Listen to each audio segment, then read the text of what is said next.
sahbihi wa mawala amma ba'd. Puji syukur kehadirat Allah Subhanahu wa taala. Alhamdulillah hari ini kita semua bisa berkumpul di tempat yang mudah-mudahan diberkahi ini. Tujuannya tidak lain untuk selain bersilaturahmi, juga untuk merayakan Hari Raya Idul Fitri 1447 Hijriah, yang mudah-mudahan kita termasuk ke dalam orang-orang yang menang, orang-orang yang kembali ke dalam kefitrahan, dan orang-orang yang mendapatkan dua kebahagiaan yang dijanjikan untuk orang-orang yang berpuasa, yaitu kebahagiaan berbuka atau beridul fitri dan kebahagiaan bertemu dengan Allah Subhanahu wa taala kelak di akhirat nanti. Tanpa berpanjang kalam, kita akan memulai sesi pengajian kali ini sekaligus halal bihalal dengan mendengarkan sambutan atau pengantar dari Mas Tarek selaku Ketua PPI Oxford dan mewakili panitia halal bihalal. Kepada Mas Tarek, untuk tempat dipersilakan. Bismillahirrahmanirrahim. Assalamualaikum warahmatullahi wabarakatuh. Pantun dulu ya, seperti biasa ya, pantun dulu ya. Diajak menteri ke Danau Toba, cakep ya. Lalu dibawa ke Pulau Jawa. Selamat Idul Fitri dari Tarek Barasabah. Semoga kita semua mencapai derajat takwa. Ya, itu adalah cita-cita kita ya. Saat berpuasa itu hadiah dari Allah adalah apa? Takwa, derajat takwa. Kita di sini kuliah untuk dapat gelar apa? Ada yang DPhil, ada yang MPhil, ada yang MC, ada yang bachelor. Tapi itu semua nggak ada apa-apanya dibanding derajat takwa. Bahkan kita di profesor pun itu nggak ada apa-apanya dibanding derajat takwa. Jadi itu yang kita kejar selama ini. Dan insya Allah Allah sudah menghapuskan dosa-dosa kita, ya. Karena doa yang diajarin Mas Najib, ya, mana Mas Najib? Nggak ada. Masih Mas Najib udah ngajarin doanya. Terus kita juga udah belajar fitrah. Insya Allah sudah hapuskan dosa-dosa kita. Tinggal dosa-dosa kita kepada siapa? In person, ya, kepada orang lain. Ya, jadi oleh karena itu saya di sini mewakili sebagai diri sendiri, sebagai Tarek Barasabah, sebagai mewakili dari pengajian At-Taqwa, dari panitia, dari seluruh pelajar Indonesia yang ada di Oxford, juga mewakili keluarga saya untuk mengucapkan mohon maaf lahir dan batin apabila kami selama ini memiliki banyak kesalahan. Semoga teman-teman bisa enjoy Idul Fitri dengan komunitas Indonesia ini. Kita harapkan silaturahmi ini tetap terjaga dengan baik, dan kita bisa ada teman-teman dari luar juga ya, teman-teman dari negara serumpun ya. Dari Malaysia, dari mana lagi? Ada dari Singapura, Brunei, nggak ada? Biasanya ada, biasanya ada ya. Kali ini nggak datang. Ya. Enjoy the party. Semoga kita semua tetap berada di jalan kebaikan selama 11 bulan terakhir ini, dan sampai ke bulan Ramadan tahun berikutnya. Mungkin kita dipertemukan dengan bulan Ramadan berikutnya dalam keadaan sehat walafiat, aman sejahtera, dalam keadaan iman dan Islam. Terima kasih. Saya tutup. Assalamualaikum warahmatullahi wabarakatuh. Terima kasih banyak Mas Tarek sudah memberikan sambutan dan pengantar untuk kegiatan kita hari ini. Acara pengajian kita hari ini spesial karena alhamdulillah kita akan mendengarkan tausiah sekaligus sharing pengalaman dan refleksi dari Bapak Muhammad Arifin Kevin Nulis. Beliau adalah yang juga turut memastikan kita bisa diberi kesempatan untuk menggunakan poem kuat ini. Dan beliau akan bercerita pengalaman beliau menjadi seorang muslim, menavigasi identitas beliau sebagai seorang British, sebagai seorang muslim yang juga punya pengalaman tinggal di Indonesia. Kepada Pak Kevin, waktu dan tempat dipersilakan. Assalamualaikum warahmatullahi wabarakatuh. Jadi pada kesempatan ini saya mau bicara sedikit tentang pengalaman saya. Ya, mungkin tertarik, mungkin tidak tertarik, tapi bagaimanapun saya akan ceritakan. Karena semua ada di sini duduk harus dengar. Ini bagian saya. Jadi ini saya akan cerita hari ini bagaimana perjalanan saya pribadi menjadi seorang Muslim, tinggal di Indonesia, tinggal di Inggris, perbedaan. Ya, dan mungkin ini akan ada makna untuk orang lain, mungkin tidak. Tapi nanti kita lihat. Yang mudah-mudahan juga kelihatan layarnya. Ini sudah beberapa hari di Inggris ini, ya hujan terus. Hari ini, ya pas ada matahari, ya bagus enak. Tapi berarti agak silau. Jadi pertama, kan sering dilihat kalau orang kulit putih, ya baik di Inggris maupun di Indonesia, orang kulit putih masuk Islam, ya sering akan ada dugaan, ada asumsi. Nah, ini karena dia mau nikah dengan perempuan Indonesia. Ya. Banyak kan dalam surat kabar online sekarang, ya banyak yang cerita begitu. Tapi ya saya juga mungkin itu, kalau orang lihat saya dengan istri saya, pasti pikir, bule sama cewek Indonesia, pasti dia Islam karena kawin. Tapi jangan salah sangka ya, nak semua orang begitu. Kalau saya ya bisa bilang, saya masuk Islam atas keyakinan sendiri. Dan di kira-kira April tahun 1990, udah lama banget ini. Kemudian 4 tahun sesudah itu baru saya nikah. Waktu saya masuk Islam, calon istri pun saya belum kenal. Saya tidak tahu dia ada di dunia ini. Jadi saya kadang-kadang sedikit keberatan, tapi ya jangan salah, kan tinggal di sini aja di komunitas Islam di Inggris. Dengan teman saya aja ada yang selalu akan tanya, mau tanya dulu, kawinnya karena masuk Islam karena mau kawinnya. Jadi itu satu dugaan yang memang umum, tapi jangan selalu pikir begitu. Kan saya nikahi perempuan Islam Muslimah karena saya seorang Muslim dan wajar kalau saya mau nikah dengan orang yang seiman. Jadi itu, dan Alhamdulillah saya bisa bilang ini sudah 30 tahun lebih saya bersama si dia. Nah, sayang si dia tidak bisa hadir hari ini karena dia lagi di Indonesia. Tinggalkan saya di sini. Tapi yang nggak apa-apa, itu justru itu hubungan yang bagus itu karena saling percaya. Dia percaya saya di sini, saya percaya dia di sana. Tapi kalau kita kita bicara mungkin sedikit lebih serius, bicara tentang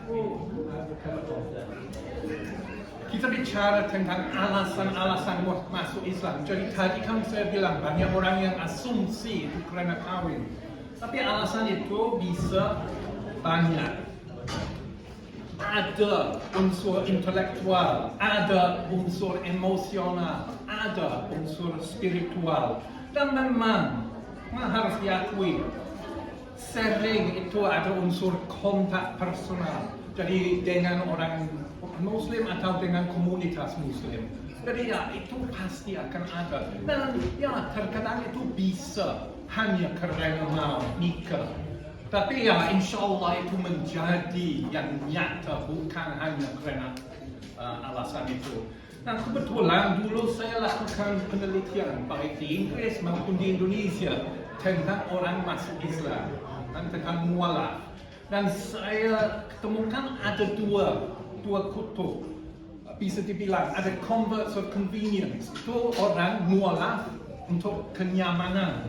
Ada juga converts of conviction. Nah itu mualaf karena keyakinan. Dan definisi dua-duanya, saya bilang yang converts of convenience itu biasanya ya hal seperti mau nikah, jadi masuk Islam, atau mau ada urusan lain jadi lebih gampang kalau jadi Islam. Orang seperti ini memang biasanya kan dia nak akan tampil sebagai Muslim, dia nak akan jalankan ibadah. untuk orang seperti ini memang biasanya itu semata-mata untuk dapat sesuatu yang lain. Sebaliknya, kalau converts of conviction itu memang karena keyakinan. Jadi sering akan mengidentifikasi sebagai Muslim karena merasa itu identitasnya. Dan juga itu ya sering bisa dibilang cukup tekun dalam menjalankan ibadahnya. Jadi ini perbedaan. Tapi saya nggak mau bilang bahwa ini kan orang pasti yang satu atau yang lain. Ini kan satu skala di antaranya. Dan waktu orang masuk Islam, ya dia bisa karena satu alasan atau yang lain, tapi dalam jalan Islamnya, dia bisa pindah. Ya insya Allah semua pindah lebih ke kanan di sini. Nah, sekarang saya mau bicara sedikit lebih pribadi bagaimana pengalaman saya, kisah saya sampai di sini hari ini bagaimana. Dari masa muda, ya saya lahir di sini, saya tumbuh besar di sini. Saya dibaptis di Church of England karena ya itu waktu itu lazim, semua anak lahir ya dibaptis. Waktu saya masih kecil, umur 7 sampai 11, saya ikut Sunday School, sekolah gereja di Methodist Church. Waktu saya lebih tua sedikit, di sekolah saya ikut itu Junior Christian Union. Jadi itu kelompok untuk belajar di sekolah kan di waktu makan siang. Terus untuk yang lebih tertarik atau juga lebih tua, 13 sampai 16, ikut Bible Study Class. Jadi belajar Alkitab. Itu di Baptist Church. Jadi saya juga punya pengalaman ya beberapa jenis gereja juga, sedikit berbeda. Semua Protestan, tapi semua kan sedikit berbeda pendekatannya. Tapi dari semua ini, waktu itu yang masih muda, yang namanya anak muda, saya ya ada hal-hal yang membingungkan, ada pertanyaan saya yang saya merasa tidak terjawab. Tapi ini bukan seperti saya tiba-tiba ambil keputusan. Saya sudah ada cukup pengalaman, saya belajar, saya ingin tahu, saya coba untuk memahami. Tapi ada yang bikin saya sedikit ragu. Jadi ada beberapa hal, pertanyaan yang saya tidak dapat jawaban yang memuaskan. Dan satu hari saya pergi ke perpus lokal dan saya ketemu sebuah buku. Dan buku itu, Existentialism dan Humanism, itu bilang, ini agama Kristen tidak perlu, bisa manusia itu sendiri, cukup, tidak perlu Tuhan. Dan saya waktu itu saya pikir, ini cukup menarik, ini cukup baik. Dan karena itu, waktu saya pergi kuliah, saya malah ambil filsafat sebagai jurusan. Karena saya mau belajar, saya mau tahu apa yang benar. Jadi banyak saya baca buku. Ya saya tidak ada foto dari itu, tapi sekarang ada AI, jadi ini AI. Saya bilang, coba pikir, saya masih muda, saya belajar. Saya bagaimana? Wah, ya cukup mirip. Tapi saya belajar dan dalam filsafat itu saya ketemu satu pendapat. Dan ada penulis seperti Nietzsche, seperti Schopenhauer. Dan saya sangat tertarik, wah ini jawabannya, manusia itu cukup, tidak perlu Tuhan. Nietzsche bilang Tuhan itu mati, tidak dibutuhkan lagi. Dan dari itu saya pikir, bagus. Tapi saya mulai pikir, wah kalau begitu, hidup ini sebenarnya artinya apa? Kita kemana? Kita tujuan di dunia ini apa? Dan saya sampai satu kesimpulan bahwa nggak ada. Kalau saya percaya begini, Tuhan tidak ada, manusia itu ukur semuanya dari dirinya sendiri. Kita itu hidup, terus kita itu mati, terus nggak ada apa-apa. Seakan-akan tidak pernah ada. Nah ini sesuatu yang bikin sangat bingung. Saya hidup, biar saya hidup panjang. 70 tahun, 100 tahun, 1000 tahun pun saya akan mati. Dan sesudah mati, seakan-akan saya nggak pernah ada. Nggak ada bekasnya untuk saya. Itu hidup mati, nggak ada apa-apa. Dan saya pikir ini nggak bisa benar. Ini nggak mungkin benar. Karena kalau begitu, ya untuk apa? apa tujuan apa? Nggak ada gunanya. Yang penting kita semua mati hari ini juga. Tapi saya pikir, nah pasti ada sesuatu, pasti ada satu kekuatan lain yang bisa kasih makna kepada hidup ini. Yaitu biasanya dinamakan Tuhan. Dan pada saat itu saya tidak tahu Tuhan itu apa, Tuhan itu siapa, Tuhan itu di mana, bentuknya seperti apa. Tapi saya pikir pasti ada sesuatu. Dan dari sana saya bilang, kalau Tuhan itu ada, pasti ada petunjuk darinya. Karena untuk apa ada Tuhan kalau tidak ada petunjuknya untuk manusia? Jadi dari sana saya mulai pikir, ya ini pasti ada sesuatu dan petunjuk itu pasti ada dan masuk akal. Nah, waktu itu saya di Inggris, saya baru wisuda. Ayo saya pergi. Saya pikir saya mau libur, naik pesawat ke Bali. Di Bali, saya sebagai backpacker saya keliling, tapi kurang suka. Maaf kalau ada yang dari Bali di sini, Bali itu indah sekali. Tapi banyak bule di sana. Dan saya sengaja mau pergi ke tempat yang tidak banyak bule. Kalau bule, saya bisa ketemu di rumah sendiri. Jadi saya pikir, wah, saya kemana ya? Nah, ini ada kapal. Saya naik kapal. Kapalnya enggak begitu, tapi ini kapalnya sangat panjang. Kapalnya ke sana, ke sini. Tiba pulau seberang, itu Lombok. Nah, saya datang di Lombok. Saya di Lombok, saya lihat ya, lain waktu itu tahun 90-an, tahun 89, itu Lombok belum ramai, ya masih sepi sekali. Saya ya satu hari saya ke Pantai Senggigi, itu waktu itu baru ada beberapa hotel, tidak suka, saya pindah kembali ke Mataram, ke ibu kotanya. Nah, bagus di sana saya merasa ini lebih seperti Indonesia lah. Ini kan yang asli. Di sana saya ketemu satu keluarga, undang saya untuk tinggal di rumah saya. Wah, bagus sekali saya pikir ini satu kesempatan untuk saya yang lagi cari kebenaran untuk mungkin mengalami satu agama Islam yang saya nak pernah alami. Jadi dengan senang hati saya tinggal dengan mereka. Saya dapat itu pengalaman hidup sehari-hari dan saya lihat, wah ini hidup sehari-harinya itu Islam masuk ke segala hal. Ini bukan seperti saya dulu mungkin di Inggris, saya sedikit ya hari Minggu khusus, hari lainnya ya biasa aja. Saya lihat, wah ini kok sepertinya setiap hari, itu dari pagi bangun sampai malam tidur, itu ada kaitannya. Kan? Ini agama yang ada kaitannya. Saya sangat terpesona oleh lihat orang gerakan sholat. Wah, ini menarik sekali. Bisa begini. Ini sepertinya ya untuk orang Kristen. Waktu saya itu orang Kristen, itu sholat itu lain betul, nggak ada. Orang Kristen ada bikin doa. Kan dalam Islam kita juga berdoa. Tapi sholat nggak ada yang seperti itu. Menarik. Nah, sesudah 1 bulan lah saya pulang ke Inggris. Di Inggris saya pikir saya mau cari tahu tentang agama ini yang sebelumnya saya nggak tahu.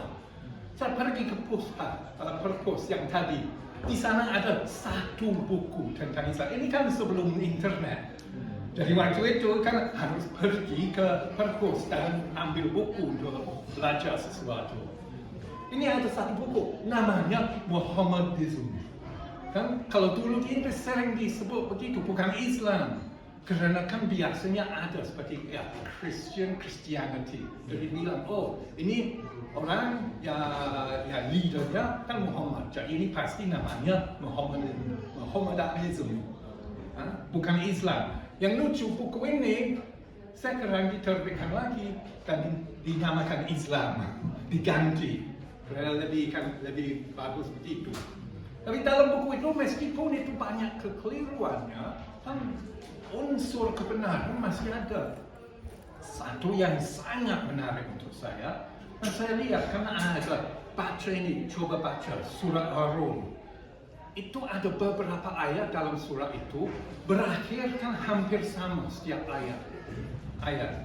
kan berakhir dengan terdapat tanda-tanda bagi orang yang tergantung ayatnya yang mana, yang berpikir itu ayat 21, yang mengetahui itu ayat 22, untuk orang yang mendengarkan itu 23, untuk yang mempergunakan akalnya itu 24.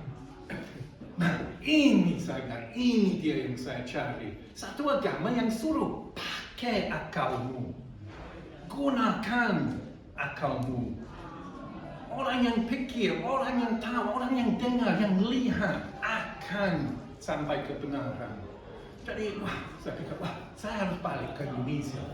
Saya balik ke Mataram, saya tinggal lagi sama keluarga di sana 2 bulan. Waktu itu pas, ini tahun 90, pas dengan puasa seperti sekarang. Saya ikut puasa.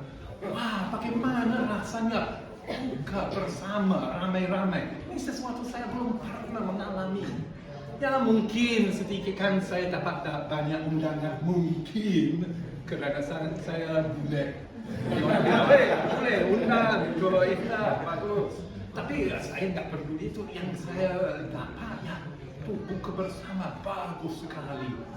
Dari sana saya pikir, wah ini kayaknya saya ketemu jawaban semua yang saya mau. Kan ini ada, gunakan akalnya. Ini ada satu agama yang sepertinya cukup lengkap. Tapi masih sedikit ragu, masih nggak tahu. Jadi saya minta, tolong kasih saya keyakinan itu. Dan alhamdulillah itu saya dapat.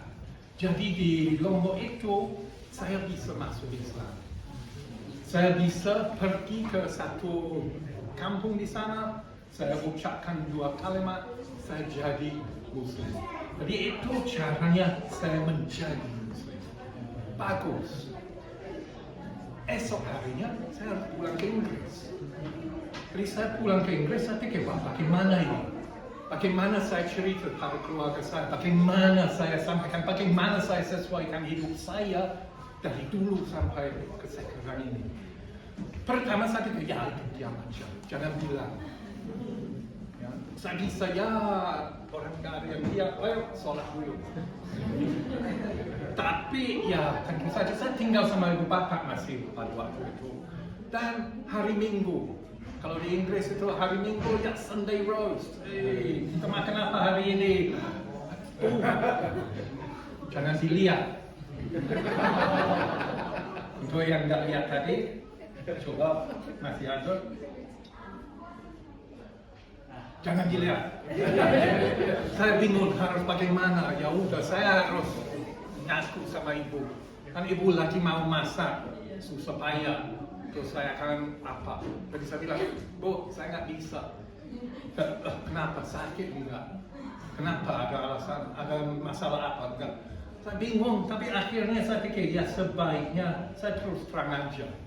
Jadi saya akan jelaskan semua. Saya bilang, Bu, saya Muslim. Sesederhana itu saya ucapkan. Beliau, ya, oke, saya masak yang lain.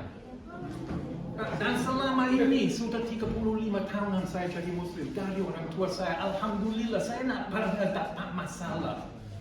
Saya dapat, ya mungkin mereka kadang-kadang kurang mengerti, tapi mereka terima. Dan saya selalu syukur saya dalam posisi itu. Karena saya tahu ada orang yang masuk Islam yang dibuang sama keluarga, yang enggak bicara lagi sama ibu bapaknya. Kalau saya ya jalankan cukup bagus dengan mereka. Nah, waktu itu di Inggris saya mau pergi ke masjid. Kan itu jauh masjidnya. Saya tinggal di Weymouth, masjid terdekat di Bournemouth. Saya harus 1 jam lebih naik mobil. Jadi setiap Jumat saya pergi ke sana, ya saya sepanjang hari di sana. Kalau saya di sana sepanjang hari, ya saya akan belajar. Jadi untung ada orang Syria mau mengajar saya untuk ngaji. Dan sampai saat ini yang saya betul-betul sesali, saya nggak pernah jadi bagus dalam bahasa Arab. Ya malulah sedikit. Tapi ya paling tidak saya bisa ngaji. Dan saya bisa baca terjemahan. Tapi yang mestinya selalu ada, kan harus ada, mau tingkatkan lagi. Dan itu untuk saya mungkin itu. Saya pergi ke London naik kereta 3 jam untuk beli buku. Saya cari buku untuk belajar tentang Islam. Jadi saya jadi lebih mendalam, lebih mengerti, insya Allah. Tapi saya punya masalah, karena teman-teman saya di Inggris semua yang pada itu seperti orang Inggris. Dan kebanyakan itu berarti ya sedikit melakukan ya hal-hal yang kurang baik mungkin. Saya bilang, saya nggak bisa begini lagi. Ini sudah bukan cara saya. Nggak boleh begitu. Dan juga pada waktu itu di Inggris mulai sedikit ada unsur orang nak suka sama Islam. Ya sama seperti sekarang ini, tapi dulu mulai, karena waktu itu Saddam Hussein masuk ke Kuwait, mulai Gulf War pertama, perang Teluk pertama. Dan mulai orang bilang, wah Muslim ini ya bahaya ya, harus hati-hati. Mulai lihat tulisan di tembok. Dan saya pikir, wah, saya dengan teman lama sudah nak bisa dekat. Di masyarakat seperti saya dicurigai. Ayo, saya naik pesawat, saya pulang ke negara atau ke tempat sekarang yang saya merasa seperti ya rumah kedua, rumah spiritual saya, tempat saya masuk Islam. Jadi saya balik ke sana. Pertama saya datang itu di Masjid Kebun Jeruk Kota. Kebun Jeruk Kota itu di Jakarta. Itu masjid yang sangat tua, tapi juga waktu itu dan saya rasa sampai sekarang menjadi pusat untuk tabligh jamaah tabligh. Dan waktu itu kan saya tinggal di sana ya kurang lebih 1 bulan. Saya ikut kegiatan di sana. Ya mau pro mau anti silakan, kan semua Muslim kan. Ada sedikit perbedaan itu boleh. Ya. Tapi bagus untuk saya sebagai masih baru itu bagus, keren. Nah, setiap hari saya di masjid, saya tinggal di masjid, tidur di masjid, mandi di masjid, makan di masjid. Saya sholat 5 waktu betul-betul biar bisa ngaji, baca hadis, belajar hidup sederhana. Dan saya selalu saya merasa untung ada kesempatan itu karena bikin saya mengerti bahwa kita juga nggak butuh semua ini. Kita bisa hidup sederhana, yang penting itu satu, yang hubungan kita dengan Allah. Saya balik ke Lombok. Di Lombok, ya saya akhirnya tinggal di Lombok sekitar 4 tahun. Selama 4 tahun itu ya saya banyak kegiatan. Tapi juga ada di sana guru ngaji. Saya dibawa ke Lombok Timur. Waktu itu saya untung sekali untuk ketemu dengan Tuan Guru Kiai Muhammad Zain Abdul Majid. Waktu itu orang besar di daerah itu. Dan memang pahlawan nasional. Saya merasa ya, saya siapa bisa bertemu dengan beliau. Dan alhamdulillah beliau kasih saya satu amalan. Tapi takut sekali saya akan hadap karena merasa ini seperti orang yang bisa lihat ke dalam hati saya. Tapi alhamdulillah. Sesudah itu saya juga sempat kuliah di Unizal, Universitas Islam Al-Azhar di Lombok. 2 tahun ambil hukum. Dan untuk ya bikin lebih fasih bahasa lah. Ya masih kurang tapi berusaha lah. Tapi di sana juga ya saya kerja sebagai guru bahasa Inggris. Ya apalagi. Tapi saya punya teman-teman. Saya punya teman-teman ya seumur dengan saya. Waktu ini kan saya 23, 24, 25. Ya masih muda lah. Jadi ada kelompok teman yang masih muda. Ya sama saya seperti mereka. Menjadikan anak muda. Ya suka naik motor. Malam minggu keliling naik motor rame-rame, ya ke warung ngopi, nasi goreng, ya nasi goreng bungkus, jadi enak sekali. Makanya saya merasa ya saya diterima, saya menjadi sama seperti teman-teman saya, cuma ya sedikit berbeda. Ya mungkin lebih putih daripada kebanyakan. Tapi selain itu saya yang tidak dibedakan. Dan juga di sana di Lombok itu semua biar anak muda 20-an dia kan suka itu ya ngaji, suka malam-malam Ya, kadang-kadang mungkin bisa tanya untuk apa. Saya ingat satu hari, satu malam, sepanjang malam dengan dua teman lain. Gantian baca Yasin.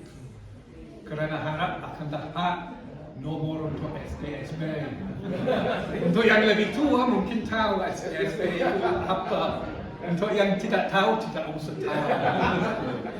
Itu zaman dulu. Tapi ya itu di Lombok itu Islam dengan mysticism, ya. Tapi Islam yang murni. Ini waktu itu pas saya tinggalkan Lombok baru ada KFC pertama. Jadi masih yang asli lah. Tapi lama-lama kan ada seperti panggilan dari ibu kota. Jadi saya pindah ke Jakarta. Tahu-tahu panggilan itu apa? Itu jodoh. Ada sesudah saya pindah ke Jakarta, ya saya ketemu, saya kawin dengan si dia. Nah cerita itu cerita lain. Kerana beliau tidak ada di sini, saya takut cerita. Tapi ya nikah itu 94 Agustus. Setahun kemudian datang anak pertama, si Nabil. Alhamdulillah.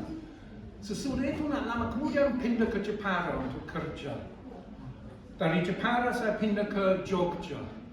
Jadi saya tinggal di beberapa tempat di Indonesia, selalu ada kesamaan, ada perbedaan. Islam di Lombok, Islam di Jakarta, Islam di Jepara, Islam di Yogyakarta, itu sedikit berbeda rasanya.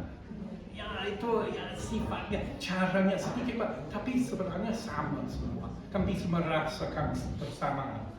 Waktu di Jogja, istri lagi, wah hebat juga beliau.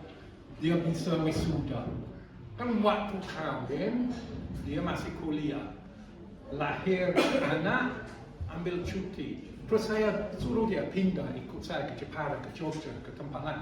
Di Jogja, dia setiap minggu pulang pergi ke Jakarta untuk selesaikan kuliahnya. Alhamdulillah itu juga kuliahnya di IAIN, WIN saya kenal. Tapi ya Alhamdulillah dia selesai. Terus datang anak kedua, Alhamdulillah. Tapi mulai ada perubahan di dunia ini.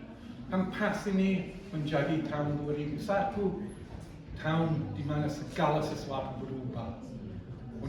Terutama untuk orang Muslim. Tapi untuk saya juga berubah. Saya kan punya dua anak, dan saya pikir anak pertama udah sekolah. Dan saya pikir, saya pilih untuk datang ke Indonesia. Tapi anak saya lahir, karena waktu itu nggak ada pilihan. Lahir harus ambil kewarganegaraan saya. Jadi mereka orang asing di negaranya sendiri. Kan lahir di Indonesia, tapi bukan orang Indonesia. Tidak dipandang sebagai orang Indonesia, harus punya visa. Sekolah nggak bisa sekolah negeri. Harus swasta. Saya pikir, wah, ini sebenarnya anak saya, ini untuk menjadi adil, saya harus beri kesempatan untuk mereka pilih sendiri. Saya dulu pilih untuk pindah, mereka nggak pilih. Jadi saya pikir, oke, saya akan pulang dulu. Ya, anak-anak bisa tumbuh besar di Inggris, nanti mereka bisa pilih sendiri. Jadi, pulang ke Inggris tahun 2001. Tapi aduh, pertama baru datang, turun dari pesawat. Ini sudah sebulan sesudah 9/11, sesudah kejadian. Turun dari pesawat, ada orang di sama-sama pesawat dijemput di pintu sama polisi bawa senjata. Dia jelas orang Muslim. Saya pulang ke apa ini? Orang Muslim bisa ditangkap begitu saja karena kecurigaan di masyarakat. Saya sebagai orang asli Inggris mungkin saya bisa lolos, tapi istri saya kan dari mukanya, dari pakaiannya jelas-jelas orang Muslim. Dan selama ini sebenarnya butuh 20 tahun lebih tinggal di sini untuk saya betul-betul menyadari betapa banyak dia disiksa. Berapa banyak dia dapat orang di jalan yang omong gak enak, yang tunjuk dia. Selama ini dulu saya suka bilang, Anda jangan kamu terlalu pikirkan. Karena saya pikir, wah semua orang kan itu pasti baik. orang hatinya pasti baik, nggak mungkin orang begitu.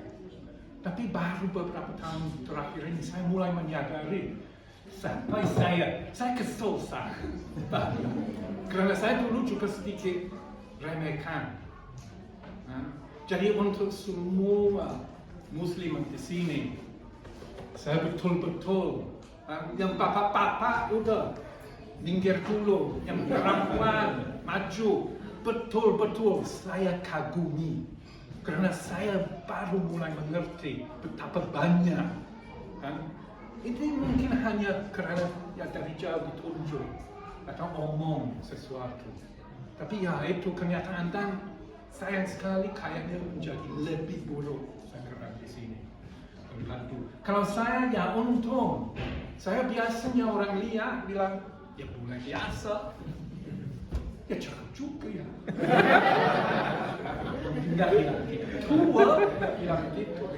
Tapi kan saya ya ada orang yang pikir saya apa. Kecuali saya pilih untuk tampilkan.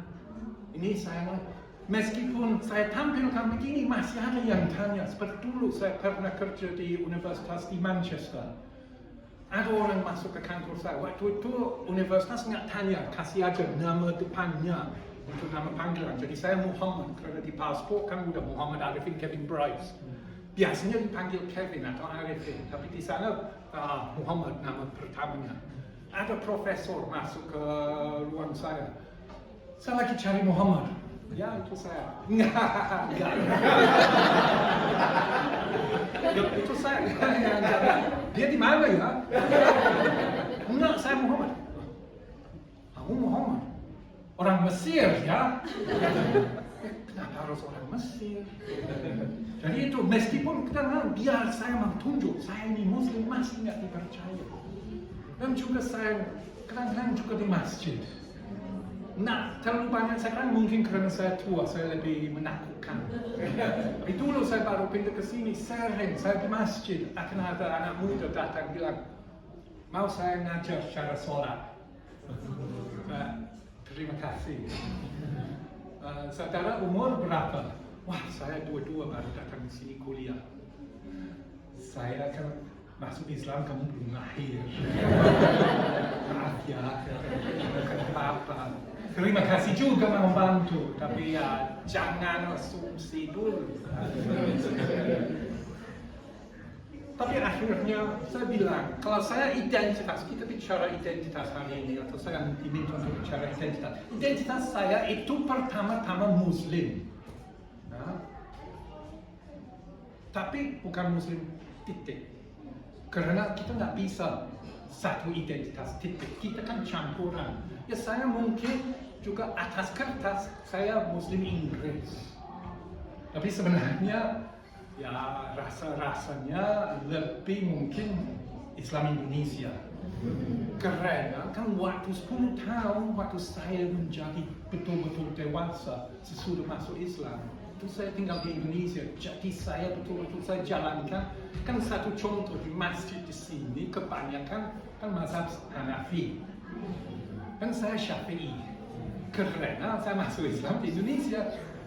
Jadi ya kadang saya harus dia nak baca Bismillah.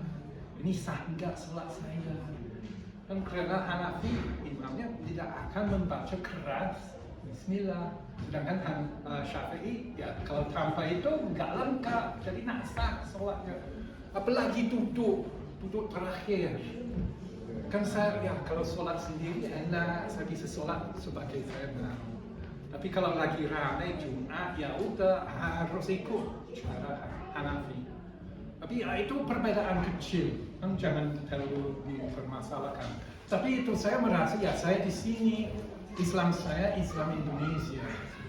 Dan meskipun saya bisa bilang ya saya sangat beruntung saya punya keluarga yang ya betul-betul merupakan satu campuran Islam, non-Islam, Inggris, Indonesia.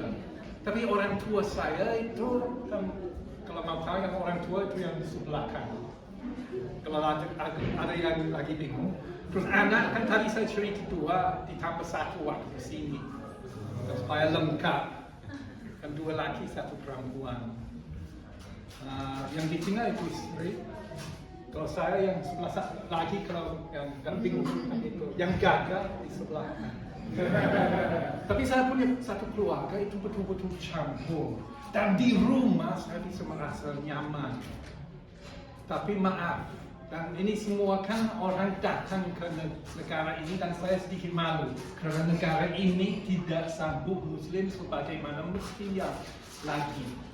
Dan sekarang mulai lebih buruk daripada dulu. Tapi di sini untuk belajar bagus. Ya. Di sini kalau pilih untuk mau hidup lebih lama di sini bagus. Tapi seperti saya cita-cita satu hari nanti saya akan pulang. Meskipun mungkin di sana saya tidak diakui sebagai orang Indonesia, dalam hati kan saya tahu saya siapa, saya di mana saya mau mati. Dan kembali seperti yang tadi, waktu saya mati tidak akan seperti saya nak pernah ada.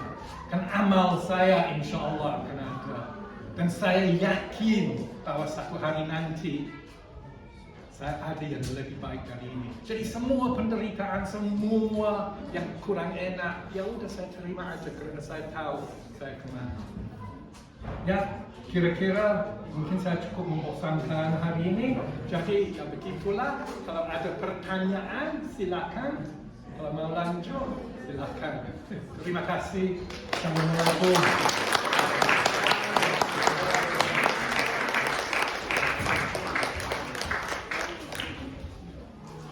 Dari Mas Chandra atau Bapak Ibu mungkin ada yang mau ditanyakan?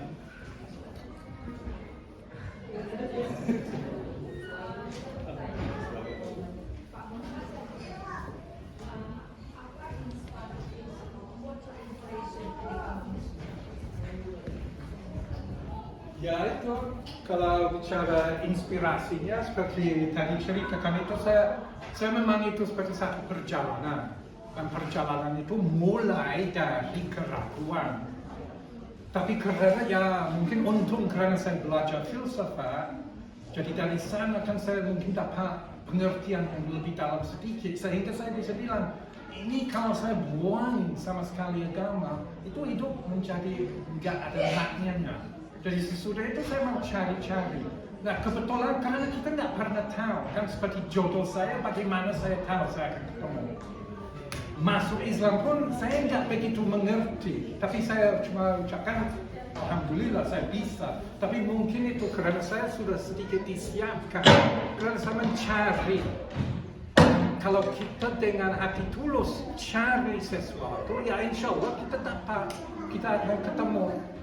Jadi itu seperti saya cari, tapi Islam yang datang ke saya. Saya pergi ke Lombok, ada keluarga Muslim yang undang saya tinggal di rumahnya.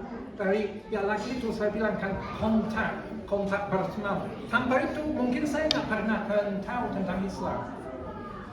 Jadi itu juga penting untuk kita semua selalu ya ramah dengan orang non-Muslim. Karena siapa tahu dari contoh, dari apa yang kita beri ke orang itu, dia bisa hatinya terbuka. Tapi ya kalau ya ada yang lebih mendalam lagi, tapi saya mungkin sedikit ragu untuk bicarakan karena masalah seperti mimpi atau apa sebaiknya itu di antara kita dengan yang di atas. Dan saya tak mau seperti ucap awal saya dapat hidayah langsung begini. Kerana nanti seperti saya ngaku sesuatu yang terlalu untuk diri saya sendiri. Saya manusia biasa. Tapi yang datang kan itu kesempatan datang ya kebetulan semua kan dicocokkan. Udah, boom, saya bisa masuk Islam begitu. Terima kasih. Ya, Pak Arifin, mau bertanya, pernah tidak ada yang teman-teman yang orang Inggris yang belajar ke Pak Arifin tentang Islam, dan kalau ada bagaimana tipsnya kita share about Islam ke teman-teman yang asli dari Inggris atau international students dari kan ini seperti sebenarnya saya kalau dengan teman lama ya karena mungkin saya juga sedikit salahkan seperti saya merasa kalau saya ambil keputusan untuk tinggalkan pergi. Jadi sekarang ya mungkin sekali setiap 5 tahun akan ada seperti anak-anak sekolah ayo kumpul lagi. Tapi saya jarang bisa ketemu. Tapi yang bagus mungkin ini kan untuk orang tua saya waktu saya bilang saya jadi Muslim dan mereka kan seperti untuk apa kan mereka juga sedikit ada cewek ya. Enggak. Ini karena sudah begini aja dan saya bikin janjian dengan orang tua. Lihat saya, lihat perlakuan saya, ya, lihat saya sebagai orang.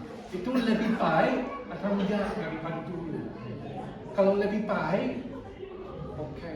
Nah, karena itu ibu saya juga dia suka tanya. Kalau bapak masih ya sedikit keras kepala. Tapi ya insya Allah. Tapi saya bilang caranya jangan kan terlalu in your face. Jangan harus masuk Islam. Kalau enggak mati kamu di neraka. Kalau itu menakutkan orang. Jadi kasih contoh yang baik dan seperti saya bilang, kalau saya suka bilang lihat ibu saya.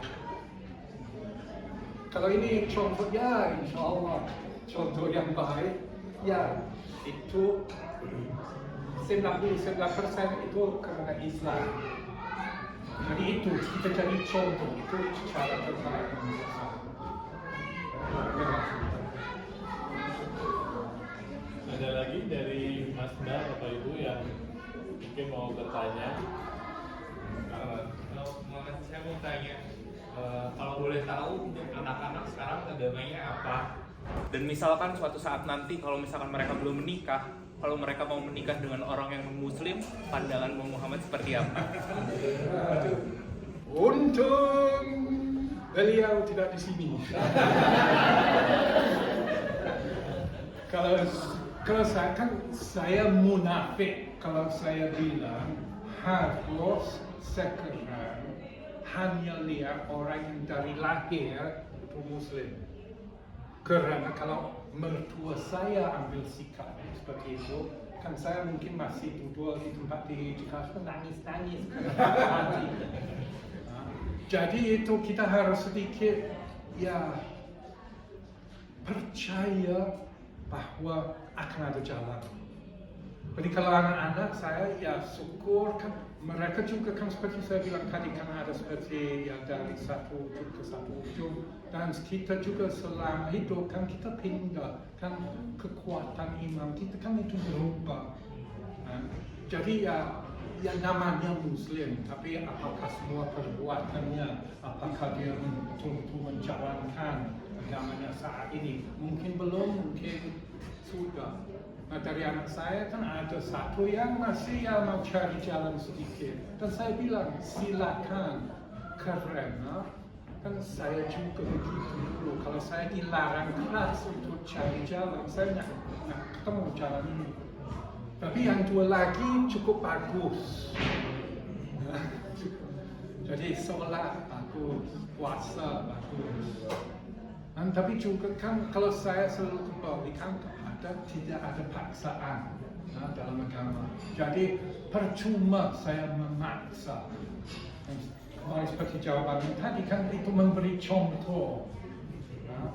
Tapi akhirnya ya kan yang meskipun sangat kan sama kan seperti istri saya juga bilang bagaimana kamu tega lihat orang tuamu pikirkan udah tua udah 80-an sebentar lagi siapa tahu. Bagaimana kamu tega? Saya bilang, ya saya nggak tega, tapi saya yakin, saya percaya bahwa segala sesuatu yang terjadi itu karena itu yang terbaik. Jadi akhirnya mereka dalam keadaan yang satu atau yang lain, ya saya terima karena kita kembali lihat contoh yang terbaik apa? Itu Nabi, paman yang sangat dekat dengan beliau kan meninggal di luar Islam dan beliau kan caranya ya udah saya nggak bisa kan seperti anggap kan saya nggak bisa ubah yang terjadi saya nggak bisa anggap ini mati dalam keadaan Islam jadi ya kita masa kita lebih baik daripada Nabi jadi kita coba ikut cara beliau jadi saya bilang ya udah anak cari jalan sendiri karena akhirnya saya cukup yakin akan kembali ke yang benar. Tapi saya tahu orang lain mungkin akan punya pendapat lain dan saya akan bilang silakan ikut pendapat Anda. saya tidak mempermasalahkan, tapi ini pendapat saya dan ini cara saya akan jalankan. Ya, terima kasih.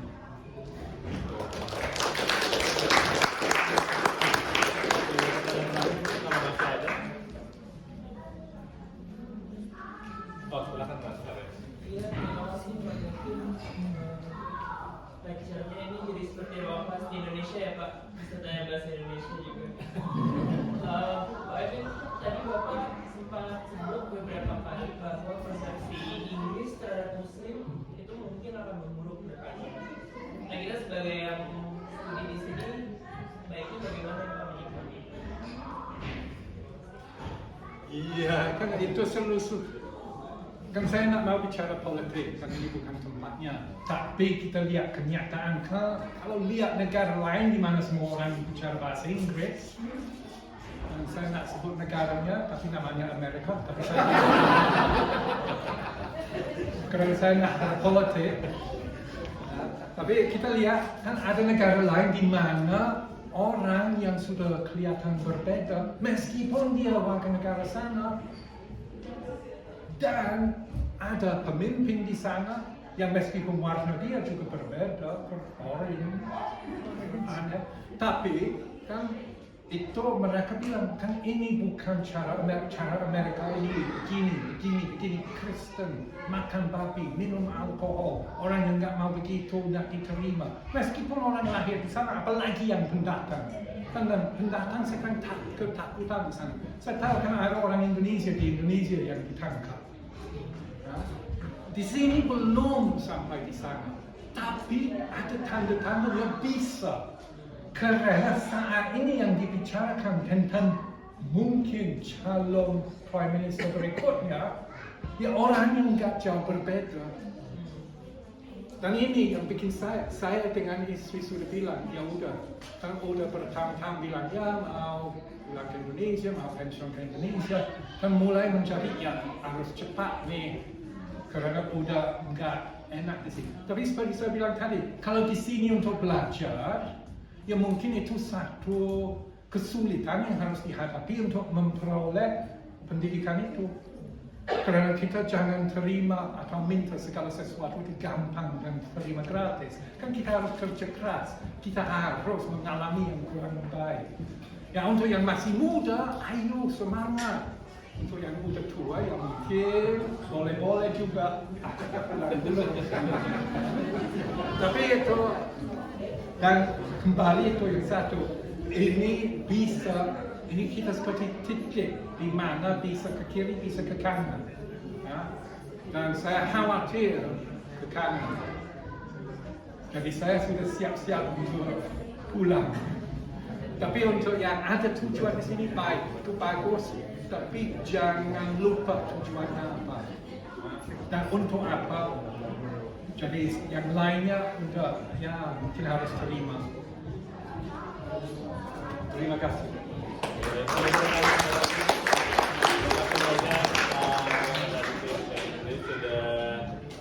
Bercerita, membagikan pengalaman sekaligus perjalanan spiritualnya ya. Mungkin bagi saya sebagai orang yang lahir sudah jadi Muslim gitu ya, beberapa tahun lalu kan kita juga mendengar fenomena Islam warisan gitu ya, mana untuk Muslim yang sudah kecil dan mungkin kadang-kadang kita taken for granted sesuatu yang sebenarnya sangat syarat nilai, syarat makna, tapi kita ya udah gitu. Itu kita perlakukan seperti hal yang biasa saja, padahal sebenarnya itu suatu hal yang luar biasa dan perlu kita bedah. Alhamdulillah hari ini kita mendengar perspektif dari Pak Muhammad Ali bin Lubis, sehingga mudah-mudahan ini memperkuat keimanan kita, kebersamaan kita, dan momentumnya setelah Ramadan mudah-mudahan kita bisa menjaga momentum penambahan kuantitas ibadah kita setelah Ramadan kemarin. Sebelum saya itu mungkin kita boleh berfoto bersama, Bapak mungkin boleh duduk di situ, Mas.